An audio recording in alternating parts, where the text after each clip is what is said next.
Good morning, good afternoon, good evening, no matter where in this wonderful world you might be. Thank you once again for making the Highbury Squad part of your day. It's Tuesday, and boy, do I love the guest we have on today. One of my favorites. Here we roll.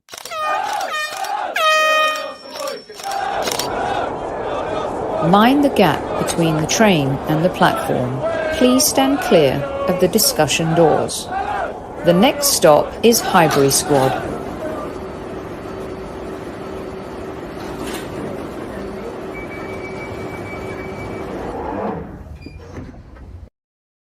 Hello, everyone. Thanks again for joining the Highbury Squad. And here at Squad Central is one of our favorites, Mr. Tom Canton from the Gooner Talk TV. And of course, you read all his fantastic articles in Football London as well. Welcome back to the show.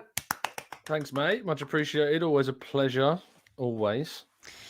Yeah, I finding it a bit strange. There's a lot of people watching World Cup. A lot of people will be watching on replay. A lot of people listening on the audio platforms. And thank you so much for joining us on there. Some people taking a break. I enjoyed a few days off last week. Tom, how are you handling the initial no Arsenal period? Still doing the 8 a.m. as I see, raring to go. Yeah. There's still Arsenal never sleeps, even when the World Cup's on. So there's still a lot to talk about. There seems to be something happening kind of every day still in the world of Arsenal. Even World Cup in and out. You had Bukayo Saka yesterday lighting up the tournament. Transfer news still going wild as we head into that really important January transfer window. Lots to talk about who we might sign. Other Arsenal stuff as well. Contract stuff to talk about. Edu getting promoted. There's lots of things going on. So still, covering Arsenal like crazy. I love it. I remember back in the day, the season ended and that would be it. And now there's something to talk about every single day, which for content creators, that's a really beautiful thing. And you can do so many different stories covering different angles and arcs. So it's really cool. Sorry, squaddies, at ease, everyone at ease. When Kev isn't here, I completely lose my manners, as you know. Good evening to all the usual suspects in the house. All right. So Tom, last night, I spoke to Kev on the Monday Madness show, and I did send you some bits that I wanted to touch on. But one of the things that we talked about, and seeing as you mentioned it at the beginning there, I wanted to get your take on Edu's promotion because I was asking Kev is, does he get enough praise? How much of the evolution, revolution, Arsenal 2.0 is he responsible for? But also, is this finally showing that the club truly do have a roadmap, a blueprint going forward in terms of what they want to do, and the manager and Edu as well, maybe being here a lot longer than some folks had imagined? Yeah, I think that if you'd have spoken to people around Edu about a year after he came in, so he came in 2019 at the start of the window that we signed, Nicola Pepe and Kieran Tierney, David Luiz. There was, it was a mixed window, I think. I think people looked on Nicola Pepe in particular as a bit of a statement signing and a good move at the time. So you wanted to see ambition. Raul Sanyehi was still there and still head of football. So he was kind of getting his feet under the table, Edu, then. And so we went into 2020 and the window that we signed Thomas Partey and Gabriel and Raul Sanyehi, he moved on. There was a lot of judgment because that season obviously led to another 8th place finish, which wasn't obviously what we wanted to see. And a lot of people were questioning, therefore, then if he was the right guy to be in charge of the recruitment side of things along with Arteta.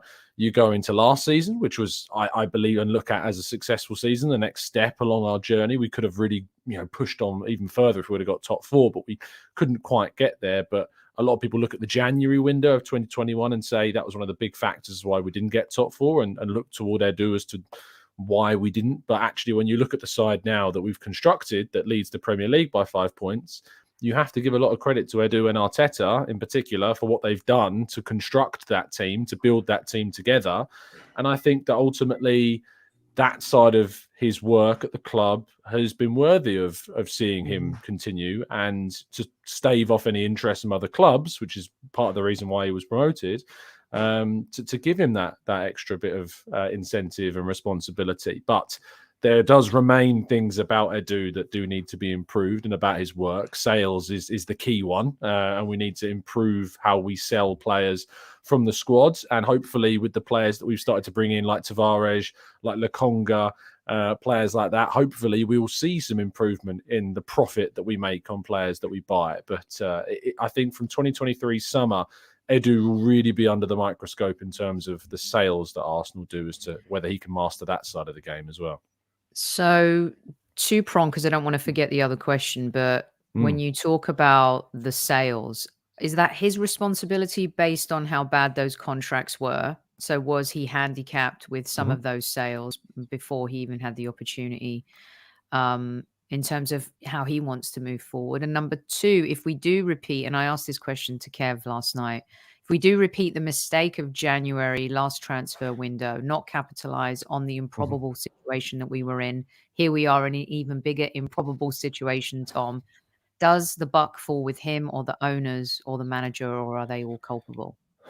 So the first question, I think that what Edu ultimately will, I think what ultimately you have to factor in is, the players that we had at the time when he came in. Not only did we hit a pandemic, and so the teams that you think we were going to sell players to didn't have that much money. The players that were at the club that we moved on or tried to move on weren't good enough for Premier League level, to be real, like Mustafi, Kalas. And that's why I know Premier League clubs came in for these guys, or they were on too much money from a previous regime that gave them too much money, like Kolasinac, like Ozil, that were given far too much money even at the time that we renewed them.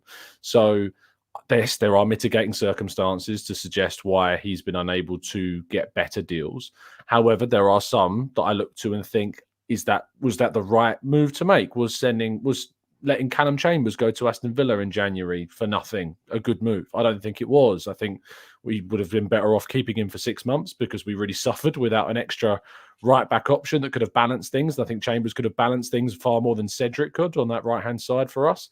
So I look at that as a bit of an error. And I think that there are decisions to give Eddie Nketiah £100,000 per week that I look at as I see the thinking behind it, in terms of, if we've got to invest in Jesus and Alexander Zinchenko and Fabio Vieira, and do we have enough money to go for another backup striker in this window, or is it better to renew Nketiah? I can understand that thought process, but to give him that amount of money, is that justifiable based upon what he's done? I'm not sure. So was that him or Mikel, Tom? Was that more Mikel? I think when you talk about that, you talk about both of them.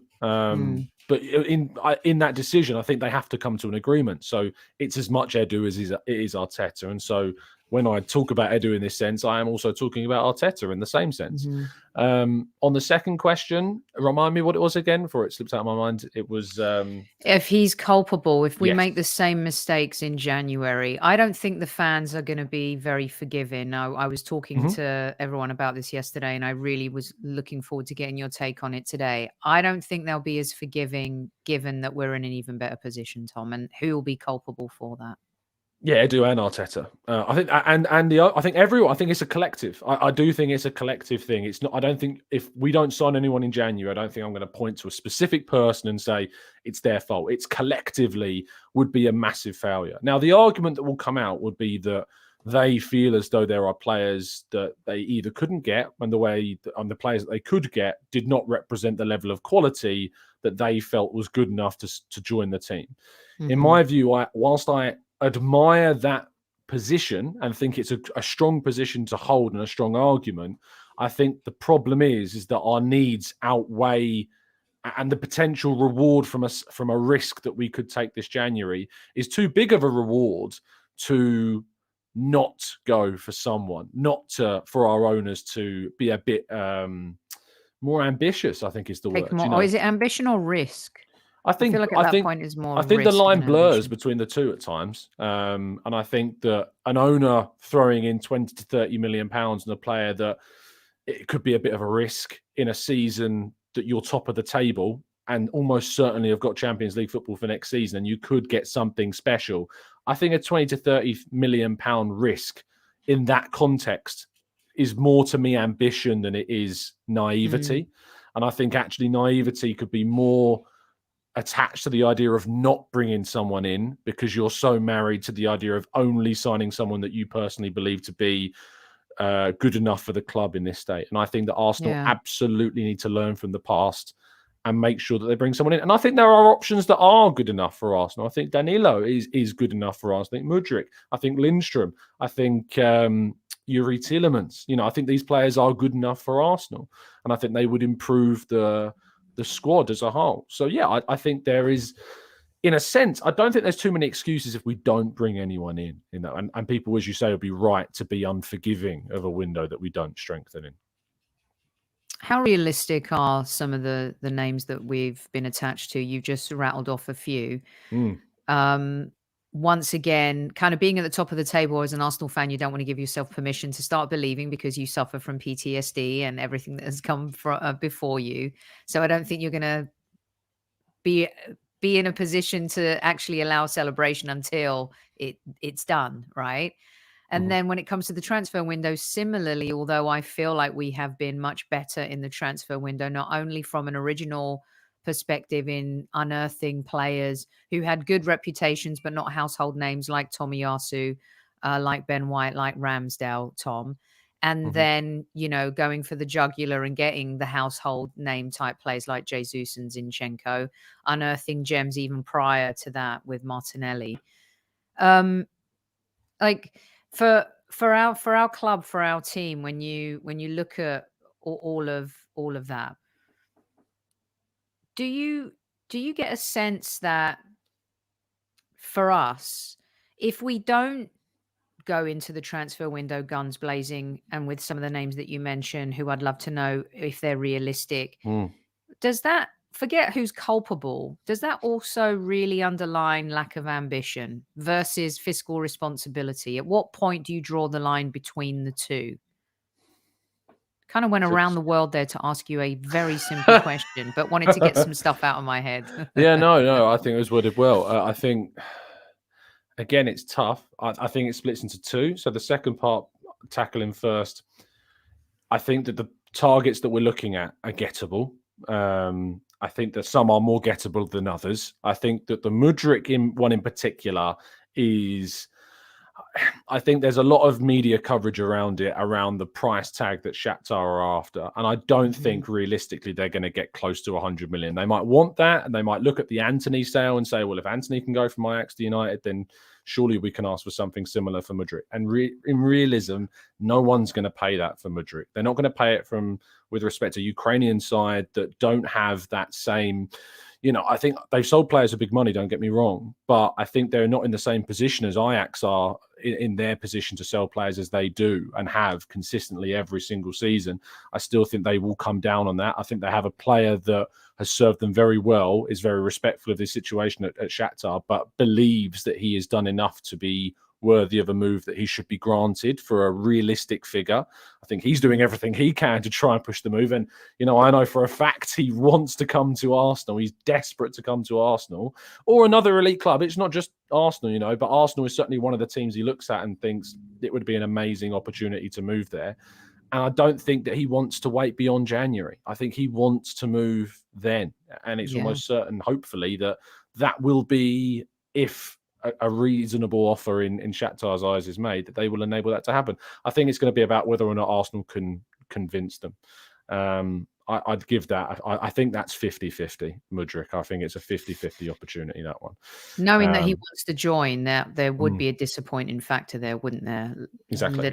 Little bit. I mean, the Basuma dynamic when we were interested, or he was interested in us more so, had other components involved in that, which, Arsenal did not know the outcome of at that juncture, but a player that clearly wanted to play for Arsenal. Tielemans is another one that has indicated that he really wants to play for Arsenal. So, but that means nothing, does it, in negotiating factors and when it comes to budgets and all the other components that go into transfers, Tom? Yeah, absolutely. And, Leicester and Brighton, in the case of Bissouma, would have wanted to get the best value possible for those players, because Leicester in particular this season are in a position where they picked up some decent form of late before going into the World Cup. That's moved them away from a talk of relegation perhaps, but still know that if they lose a player of the quality of Tielemans and don't replace them adequately, that could drop them back straight into that potential fight towards the second half of the season. So to them, maybe, going down is worth far more, or rather staying up is worth far more than what they'd lose from going down in comparison to the money they might make from selling Tielemans for, say, £20 million in January, which is a lot for a player with 6 months left on his contract.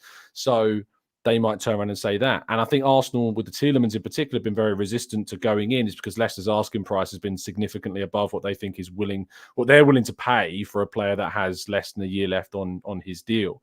And, I reported at FL in the summer that Edu was very much willing to wait until 2023, and that looks to be the case. Tielemans is keen. Arsenal are still keen. And I don't think his poor form at the beginning of the season necessarily has put Arsenal off. I think there is a lot of contributing factors, including his position and where he feels mentally, and with the World Cup approaching when he was playing in that season, as to why maybe his form wasn't the best. But on the other side of things, with other players like Danilo, reports are coming out a lot today.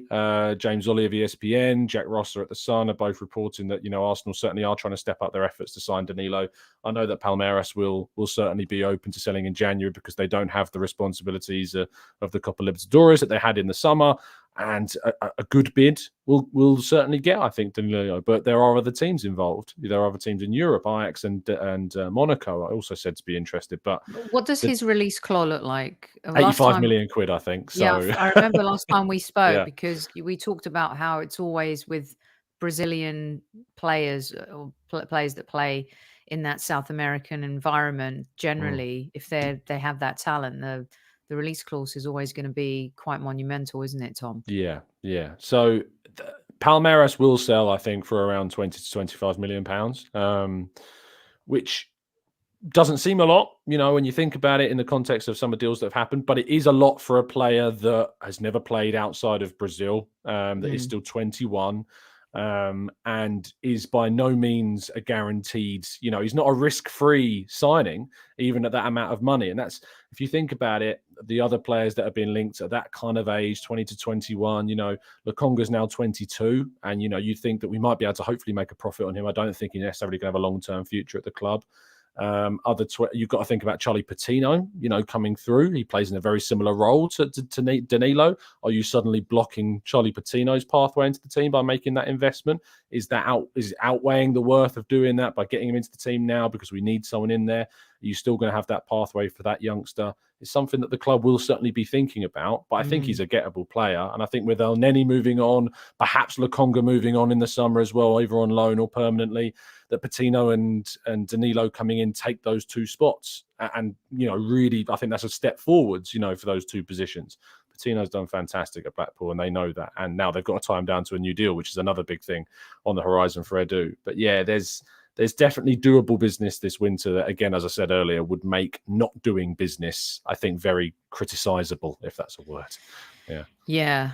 I love how we've made the young players work, and we certainly excelled last season, being the youngest team in the Premier League to achieve kind of what we did, albeit a very disappointing ending. I feel like this is the part, though, in the process that Edu needs to back what he said to Sky Sports News, a season and a half ago. Now the goal is to bring in world-class players to match how we want to build this. And I think that's important. This is the reason why we want to qualify for the Champions League. It's not because we think we can win it, Tom. It's because it's what it can bring to us and the player in the marketplace that we can attract.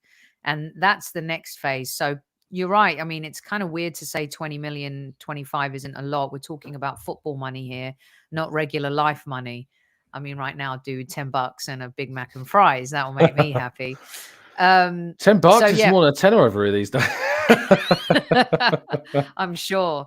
All right. So that's, before I get to a little update with you at London Colney and stuff, I think beyond the January transfer window and what we're trying to do, what's worrying me is there's three key players that I think are the most important signings above and beyond any new signing. That is, of course, this fella, who's fundamentally important, this little guy right here, and the star that is shining on the world stage right now for England, and the star that we know that he is in Bukayo Saka. Tom, you know the contracts and the details of the contracts a lot better than I do. Is it a case of them maybe waiting to see if we get Champions League football? And I'm not trying to disrespect our team in any way, because there's so much time to go in the season and we don't know what's going to happen, especially after this World Cup. Is it a case of them waiting? Does this Arsenal qualify for Champions League? Because I'm ready for that stage. Saliba and PSG rumours growing by the day. Is that a disruption thing? What's your take on what's happening here with these three? And I think it's easier to start with Martinelli because, you know, I mean, I was in the press conference sitting next to James Benge when he said to Martinelli, just, you know, give me a pen sort of thing. It was very cheeky and very well done from James, by the way. And, you know, getting that told you how obviously like keen he is to stay at Arsenal. He loves the club. Really nice guy, by the way. You know, I've only been in a few press conferences recently and with players, but he is great with the media, very polite, and you know, very chatty outside of just the normal, you know, responsibilities that the players have to fulfill. You know, some players are more chatty, some players aren't, some have a bit of a joke, some don't. And, you know, after the cameras, before the cameras and mics turn on and after they turn off, you know, he's very chatty and very, you know, friendly. He's a really, really nice lad. And I think that he loves and understands Arsenal probably better than anyone other than those that have come through the Hale End Academy, to be honest, and those that have been at the club for a very long time, like Xhaka. I think he really gets it and he's really bought into it.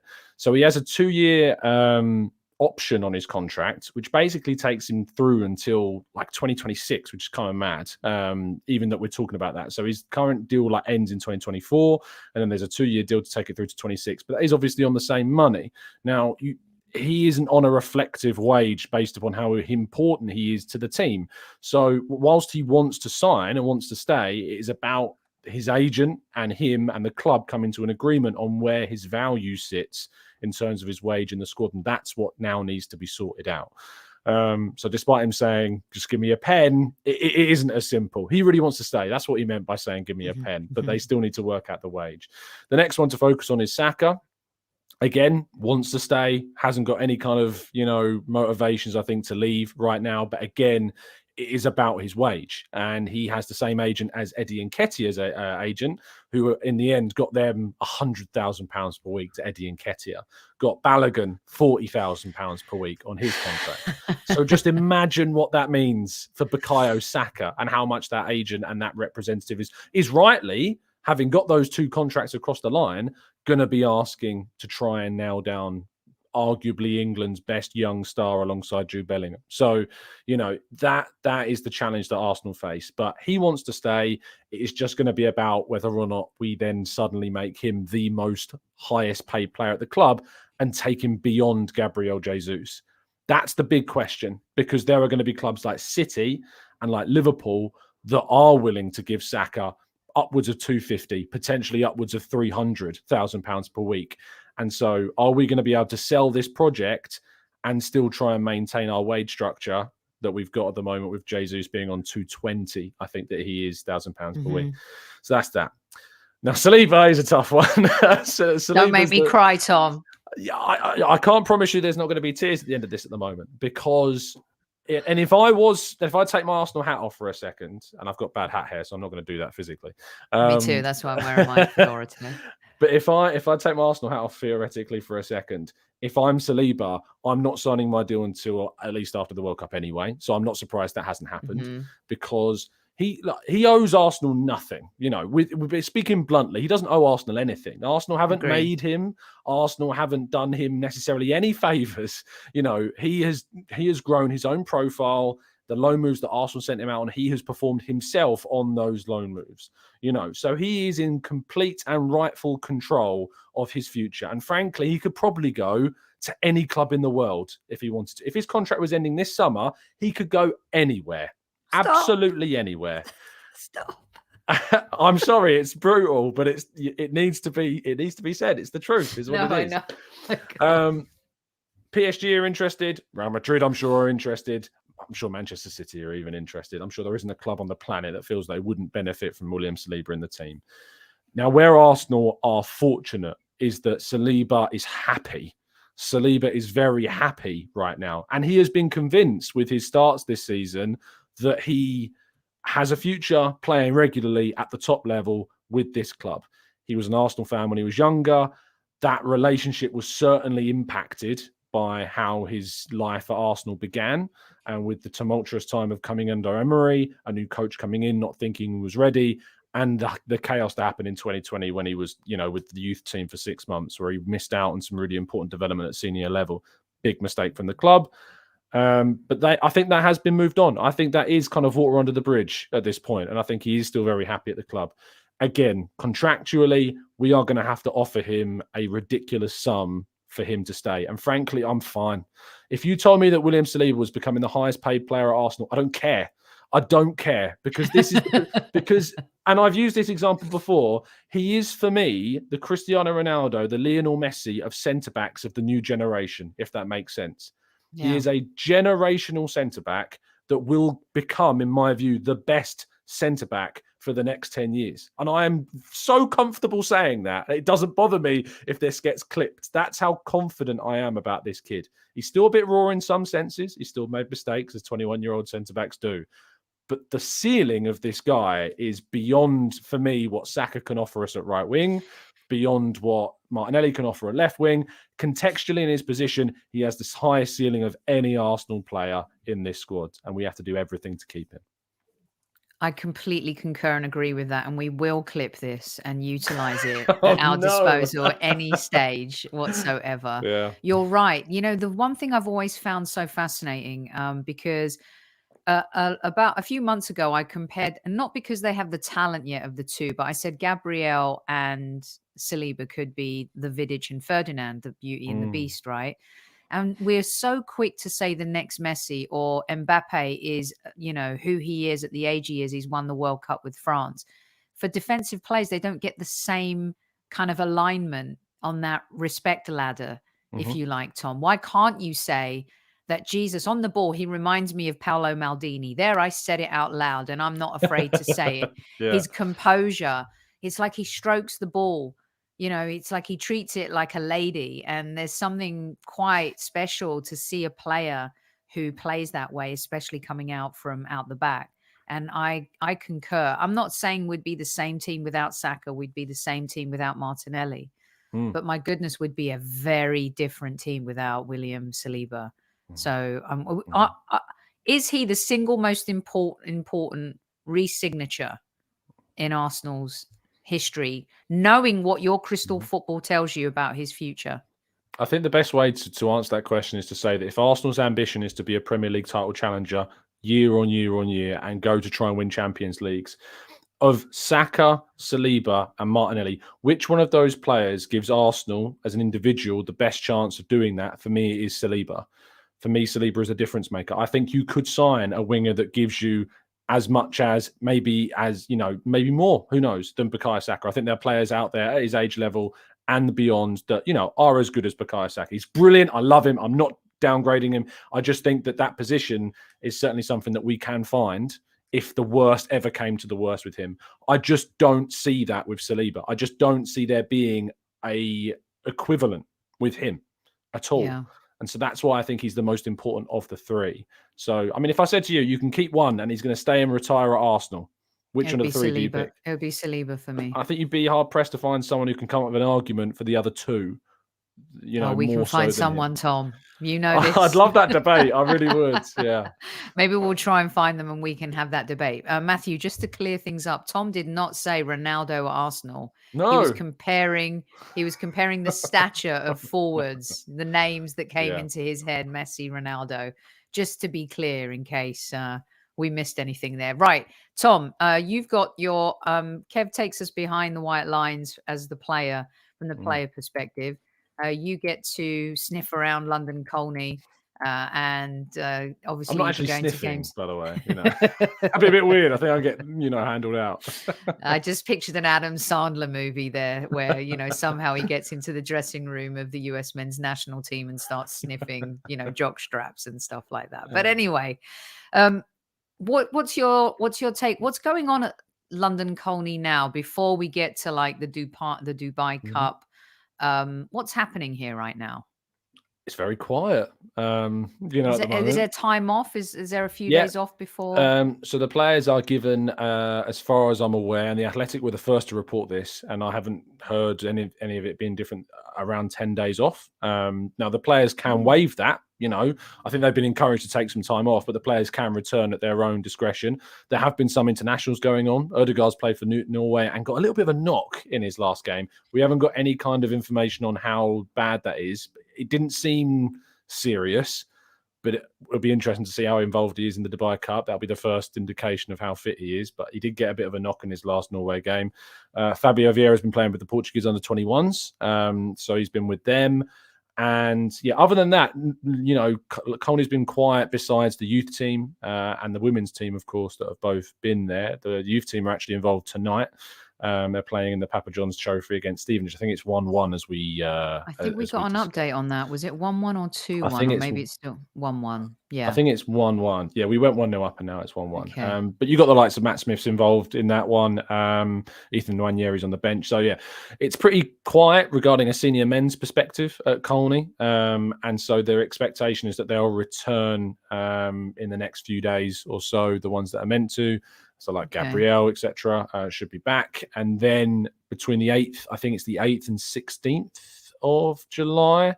Yes, it is. Sorry, July? What am I on about? Just July. You were thinking December. of the summer tour. I was. Yeah, I could tell what World Cup's on. Yeah, the 8th and 16th of December, we've got the Dubai Super Cup between ourselves, Lyon, AC Milan, and Liverpool. Of course, we won't play Liverpool. We'll only play the two continental sides. And then on the 17th of December, there is set to be a friendly that they're trying to arrange at the Emirates that was apparently meant to be Barca. It now looks more likely to be Juventus, which I rather cleverly wrote about Dusan Vlahovic getting his his eventual debut at the Emirates if Serbia get knocked out in the group stages of the World Cup, of course. So we'll see indeed if that happens. But that's kind of it at the moment, yeah. Okay, good. That's a good debrief for the squaddies. I wouldn't mind playing Juventus. When I saw them in the summer, they were so passive. I mean, Real Madrid didn't even have to get out of second gear to play them. There was something not right there. I think I mentioned that to you as well. Yeah. Like there was, you could feel this negativity, something in the air compared to the Real Madrid camp and stuff. So it'd be interesting to see who we end up playing.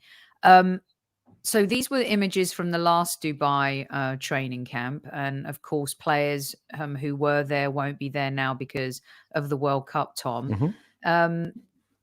We're worried about players getting injured at the World Cup, but the players who have been left behind really do have to keep the momentum going, try and stay as match fit as possible. That's going to be tough for everyone, whether you're at the World Cup or not.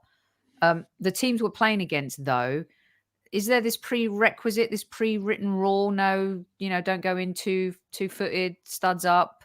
There's just as much concern now with the players who are going to be in this tournament and the ones who have obviously gone off to play for their country in Qatar. Yeah, I mean, I think I saw a report the other day about Manchester United, someone went in quite hard in a tackle with one of the senior players. I'm not sure who it was. Maybe it was Martial off the top of my head. And apparently now it's been banned, tackling on senior players at Man United during this period. So maybe that'll be something that's seen. I don't think you'll see the most intense friendlies during this tournament. I think it's going to be very much about getting back to match fitness. I don't think there's going to be an intense, I don't think it's going to be a very intense tournament at all. It's more about getting up to speed, match fitness back again, getting minutes on the field before we go and play that game on Boxing Day against a West Ham side that are going to be in exactly the same position because they didn't make it through to the Carabao Cup fourth round either. So they'll have a 9 or 10 day break between their final friendly and that game on Boxing Day. So it should be two teams in relatively the same boat at that point, depending on who obviously comes back from the World Cup at the earliest possible points. Depending on the group stage, they can come back anytime around the start of December, I think, if they get knocked out then. So, and then gradually it works obviously forwards depending on how far they go through the competition. But yeah, that's where we're at. Okay. I can't wait for the football to just get back and start up again. I mean, it's really fun watching, this guy. Actually, I'll say I haven't watched yet, but to hear him playing as well as he has and getting the player of the match, I think that just takes his confidence levels to totally new levels. Who is going to get that opportunity to go to Dubai, Tom? Who should we be looking out for in your opinion? Because obviously there's going to be some opportunities for some players once again. Who's going to capitalize on them? Who can you see this being the biggest breakthrough for potentially? I think the first key one to talk about is Fabio Vieira, because he didn't get a pre-season in the summer because he was injured and so on. I think that has certainly affected his initial transition into the Arsenal senior setup. So, yeah, I think this is a good option for him, a good opportunity for him to kind of get embedded, play some friendly games, get more minutes on the pitch with the first team players. Because let's be real, when he has played with the first team, as he did away at Brentford and as he did when he came on against Wolves, I've liked what I've seen of him. I think that he's unfortunately been a bit... I think overly criticised at times for his Europa League performances when he's been playing more so with a very second string-esque squad. But he still needs to show more, and I think that he still needs to be better. And I think there are certainly what we saw for Porto in a season where he got over 20 goal contributions. You know, there is a lot more to come from Fabio Vieira, and I'm excited to see what that is in the new year. The other ones, I think, are more youth sides. I think the obvious ones is obviously all the senior players that are going to come back need to get minutes. You want to see Gabriel Jesus when he returns from the Brazil side, whenever that will be, scoring as soon as possible. But I think the youth side of things, a young player that is expected to be called up, according to reports, is Miles Lewis Skelly, who's only now getting into the the level below the seniors, which is the under-21s. He played at left back at the weekend. He's on the bench tonight in the game against Stevenage. 16 years of age, very, very exciting young player, plays kind of deep midfield, but played left back from the under-21s at the weekend. So they're clearly trying to still work out where he might specialise in the future. Great dribbler, great with the ball at his feet. There's a great viral clip, I think, that went done the rounds the last couple of weeks, where he just for England's under-17s or 18s, he dribbled through everybody and finished fantastically. So he's one to look out for, and apparently will go on. The other one I always say is Lino Souza, the left back. He's unfortunate because he has Tierney and Zinchenko in front of him, but he's really impressing, actually, and he's one to keep an eye. We signed him actually in January. It was our only January signing that no one really knew about because we signed him from West Brom. But he's done really well. He's only 17 as well. So, again, he's one to look out for. And then the usual suspects like Rule Waters as well, who went on the tour in the summer. He was injured at the start of the season, has come back. Hopefully he can get involved and get some more minutes because Arteta really was impressed by him when he did play. So, yeah, that's the other one to keep a lookout for. Yeah. I mean, it's not ideal, but if you're going to take an opportunity to turn this time into productive time and also kind of look into your crystal football, Mikel, and see what's there, for the future, continually seeing, because things change so much in football. They change so quickly. 1 minute a player has a good game, then he doesn't, comes up to the main team, doesn't do well, goes back down. I mean, these are really kind of important moments for these players. And we always say in those games, in those League Cup games, Tom, in the early Europa League games, take your chances, show the manager that you really deserve to be in this squad, because it's a totally different squad we're building now. This is a squad that they're building for success, not just for participation. Participation trophies of a 6-year-olds, and those players have finally left the club, which is really good news. Right. It's been brilliant with Tom. Agree with you, Cuna Muti. Tom always talks sense, man. Always love hearing his views. Absolutely. And I know, for us, during this time, we're going to be doing some content and letting you know about it on our community pages and our Twitter pages, people. We won't be going out live every single night, but we'll keep you posted. Tom, there's a big competition going on in the world right now, the World Cup. It's definitely polarizing and a conversation that leads to a lot of different things. I think the initial conversation for me is getting a little bit lost now in this time and in this moment. Are you into this? Are you up for it? Are you excited by it? I'm happy to talk about it. Yeah, absolutely. Are you into the competition like you usually are? What's your take? No, I'm not. I feel very detached from it. I think there are a lot of reasons as to why I don't feel as attached to this tournament. I think the obvious controversial issues that are consistently being highlighted is one of them. I think the fact that it does feel a bit like a distraction from what is a really strong season for Arsenal, and naturally as a fan of Arsenal, that as well is distracting and a bit of an inconvenience, if you will, from that. But yeah, it is difficult. It's difficult. I cover it because it's my job. I cover it because I have to stay in tune with it for my 9 to 5 and for my work. I have to. If I didn't have to, I don't think I would be, you know, I wouldn't be actively making sure I was making time for the games. I've missed most of the England game. You know, I didn't watch most of it because I was out for my birthday. I'm missing the game again on Friday because I'm at another thing going on. And I can't say I'm like wildly, as I usually would be, gutted that I'm missing a lot of it, which feels strange. But I think I know under my skin why I feel a bit underwhelmed by it. So yeah. Absolutely. Yeah.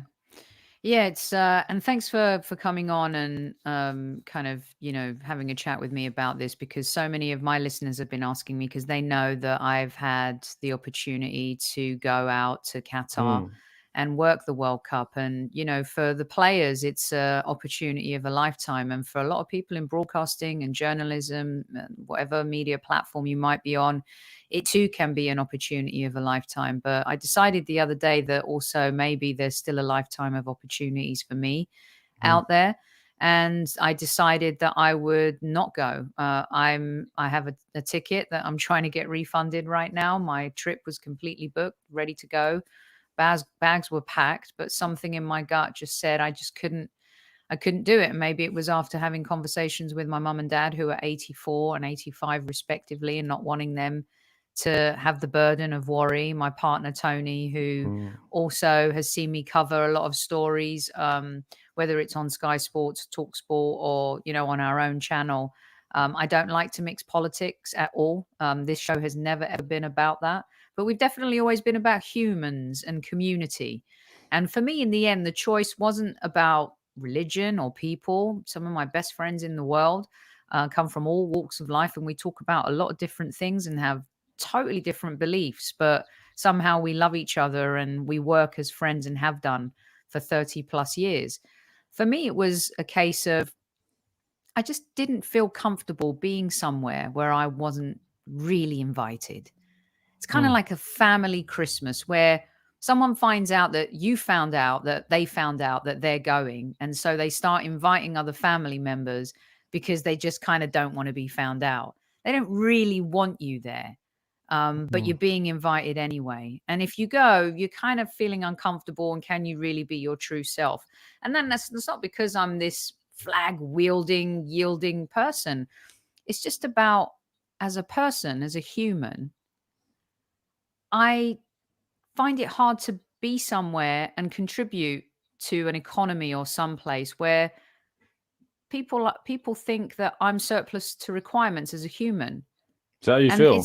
It's the human part of it. Like, that person thinks I don't deserve the same as this person right here.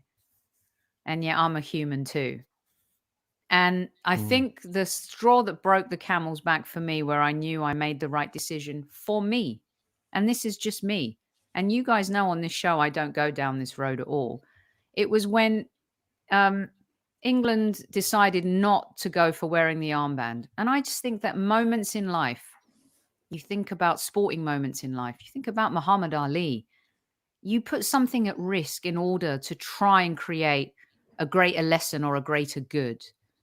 And I feel like we missed a moment.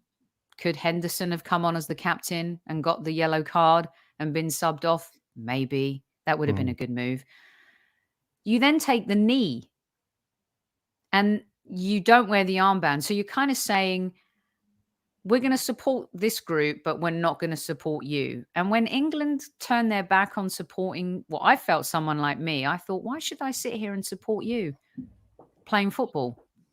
And that's where I was at. And I felt very comfortable talking about that and saying that with someone who I respect, not only as a fellow broadcaster like Tom, but also someone who I consider a friend. Yeah, I think you've spoken fantastically. Obviously from my perspective, I've got family members and close friends such as yourself that are part of the LGBTQ plus community.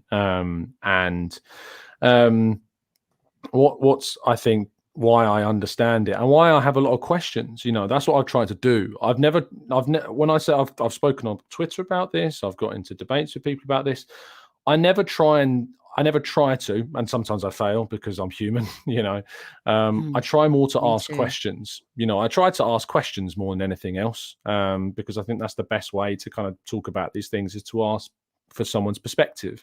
And when they give their perspective, if you think there's something wrong with that, to question why they have that perspective and question maybe what a fault in that is. I absolutely respect your decision to not go. And I you were texting me about it. I hope you don't mind me saying that. No, not at all. And, I was saying to you, ultimately beyond anything, a job is a job, a career is a career, but your life is the most important thing. And you need to protect that. And if there is any percentage of you, no matter how small, that has a doubt for your safety to go somewhere, then it's absolutely fair that you decide then to not go, to not take that risk. But the conversation is around the fact that you shouldn't have to have that conversation with yourself. You should be able to go to anywhere in the world and feel as though the person that you are, it doesn't matter and doesn't have an impact on your safety. That's the key thing. And I think that when I have a conversation with some people, because I really don't like this whataboutism that's kind of grown. I have a real big problem with that, because I think Elliot spoke about this on the Arsenal Vision podcast actually quite well, is that there are lots of things wrong with a lot of countries, morally, 100%. Ethically. But right at this moment, we're talking about this issue here. And by someone coming back to me and saying, what about what this country has done? Or what about your country and what they've done? Or what about this place? And to me, I think you asking that question is completely valid. Let's tackle that issue. Let's talk about that issue. But we're talking about this right now. So let's talk about this without the context of talking about what about this, what about this. Let's just talk about this. And then once we've had that discussion, I am absolutely up for talking about another problem with another country or with my country. I'm more than happy to do that. But I think that the whole whataboutisms are really getting in the way of trying to solve the issues that are there, And I think that we will absolutely have to tackle that. We will absolutely tackle that with the next World Cup, with the US, because, the US will have its own things that we should be discussing and talk about 100%. As well. If it was held in England, I would want to talk about the issues here as well. There are people starving in this country right now because of the decisions that have been made from a governmental level. And that will be something that I'd want to talk about. But right now, in this moment, and to be honest, I say in this moment, we should have been talking about it 12 years ago when it was more so when it was awarded, absolutely. But there is that famous saying of, the best time to plant a tree is 20 years ago. The second best time is now, today. You plant it now, talk about it now. So that's what I think we need to try and do. Exactly. And I completely concur with you. I live in a country where there's tons of issues and we tackle them one step at a time, especially, however, when the spotlight is on that particular place at a given time, right? We've been through it all with a variety of different cultures and countries. And, people create problems. FIFA are so culpable here for the issue that they have created. And then they ask the local the local teams on the ground to be responsible, or they want the players to be responsible and the managers to be responsible. So a little bit like the Super League, Tom, where we let off this grenade. Let Thomas Tuchel and Klopp and Arteta deal with all the questions and all the answers instead of the owners getting up in front of it. And I feel like that is something that has been totally lost here, is the responsibility and the accountability of the governing body to be able to make really wiser decisions about all of this. And, I went to Russia, and it's one of those things where I've been to a lot of different countries through my work in film, entertainment and sport. And a lot of the times you feel like you can change things, and then you look down the line and you think, wow, nothing's changed. And it's not about not wanting to go and make and create change. It's about understanding which battles you're going to fight and where you can fight them from. So I love that people are watching and enjoying the World Cup. There's a part of it that comes with a tinge of sadness, and it's not just about, the gay community. It's about all the workers who work their lives off to build these stadiums. And it goes back to that, guys. There's a lot more layers, and this is what happens in our world. Some people don't wear Nike shoes for a reason. There's a reason for all of that too. So, Tom, thanks so much for joining me today, and I really appreciate you coming on. And what's the plan for Gooner Talk TV during these next few weeks? What's happening over at Gooner Talk TV Central? We are, continue with the 8 a.m. shows as always. They will always continue and be there as long as I am able to, and as long as work allows me to do. The 8 a.m.s will continue. We'll be obviously doing the reactions to any breaking news as we can if I'm available to, and beyond that, obviously my work with F Football London carries on and continues. Kaya is actually going out to Dubai to cover the team in the Dubai Cup, so we'll be bringing updates across the website as well from that. Hopefully, get no some really hot good chocolate updates. Needed there. That's for sure. No, you'd be tough to stop him though. And to be fair, there was a period where he unfortunately wasn't around because he had a family issue, and I tried my best to. I don't like hot chocolate, but I did take my tea selfies whilst I was in the Emirates, sitting and covering some of his work while I was in the Emirates alone. So I'm glad that situation has settled for him as well. So that's positive. But yeah, it's all go. It's never stopping. But it's been good to have a few days off. Actually, I was able to have one yesterday and today as well. So recharged and ready to go. It's nice. And so I have a good excuse. It's Thanksgiving here in the United States this week. So I've decided to just take the rest of the week off and give thanks. So I'll be back tomorrow for a live show where I'll be giving thanks and handing out some more coins and stuff as well. Tammy, yours is on the way. Tom, did you have a lovely birthday yesterday? Yeah, I did. Yeah, it was nice. The missus took me to a place called the Holborn Dining Room in Holborn in London. It was very nice. We love MasterChef, so it was a restaurant that featured on there, and I was like, oh, I'd love to go there. And so we went out of surprise. So that was very nice. Yeah, indeed. And then Winter Wonderland this weekend in Hyde Park. Fingers crossed, playing on the train strikes. So yeah, we'll see. But fingers crossed that's happening. Very cool. Very cool. I'm obsessed with cooking shows, but the problem is that they make me hungry, so I eat too much. So I had to take a break from watching Tastemade and all of those. But because it is your birthday and you are someone that we love and adore very much, happy birthday to you. On its way to you. Hey, it's not the blankety blank checkbook and pen. It is a Highbury Squad coin. Love from me and Super Kev for you on your birthday. And thanks so much for always being supportive of the channel. We really do appreciate you, Mr. Tom Canton. Thanks very much. I have to add it to my. I've got it right here, actually. My the one that Kev gave me. Show it to everyone. Right yeah, there he loves it when there. people show it off. Yeah. So yeah, absolutely brilliant. Sits proudly on my desk, which now contains this massive arm thing, which I have a mic that you need to get hold of one of these. These are great. I could just move it in and out of the shot. It's great. I do. I need some upgrades. My uplighting's coming this week, so that's fun. Oh, nice. That'll be interesting. Yeah. All right, Tom. Let everyone know where they can find you. I think I got your handles right. I got Dan Potts' wrong the other day. So, it does. That's only Dan Potts said about. No, we love Daddy Boy.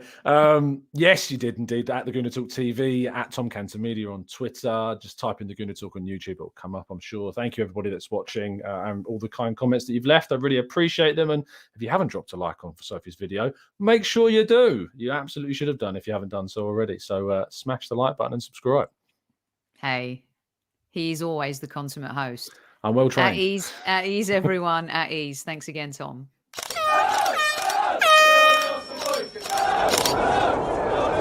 Mind the gap between the train and the platform. Please stand clear of the discussion doors. The next stop is Highbury Squad.